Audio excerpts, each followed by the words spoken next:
صبر انسان میں محبت اور سکون محسوس کرنے کی صلاحیت کو بڑھاتا ہے۔ پھول شہد کی مکھیوں کے خواب نہیں دیکھتا، وہ صرف کھلتا ہے اور شہد کی مکھیاں خود آتی ہیں۔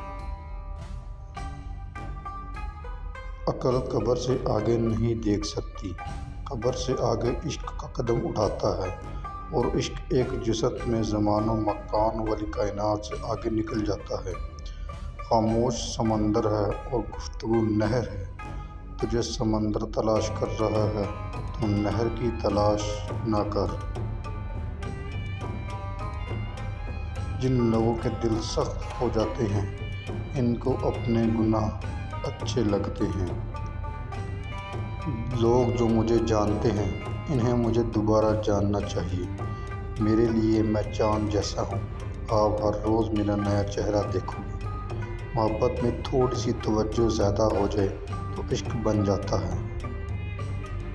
جو انسان جتنا خاموش رہتا ہے، وہ اپنی عزت کو اتنا ہی محفوظ رکھتا ہے۔ عقل کو خواہش پر فضیلت حاصل ہے، کیونکہ عقل زمانے والوں کو تمہارے ہاتھ میں دے دیتی ہے، جبکہ خواہش تمہیں زمانے والوں کا غلام بنا دیتی ہے۔ تھوڑی دیر کے لیے قبرستان جا اور خاموشی سے بیٹھ اور ان بولنے والوں کی خاموشی کو دیکھ۔ الٹی ہی چال چلتے ہیں دیوانگان عاشق، آنکھ کو بند کرتے ہیں دیدار کے لیے۔ کوشش کیجیے اس میں کوئی تیسرا شامل نہ ہو۔ عبادت، محبت اور معافی پردے کی چیزیں ہیں۔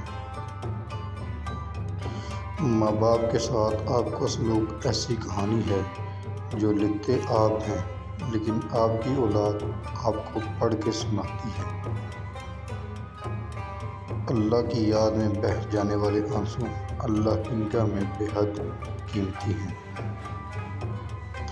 مولانا روم ایک دفعہ فرمانے لگے کہ سب مر کر قبر میں جاتے ہیں، لیکن اچھا انسان مر کر لوگوں کے دلوں میں چلا جاتا ہے اور لوگ یاد کے ذریعے اسے زندہ رکھتے ہیں۔ گفتگو سے سوجھ بوجھ میں اضافہ ہوتا ہے، لیکن تنہائی وہ مدرسہ ہے جہاں عظیم ذہن بنتے ہیں۔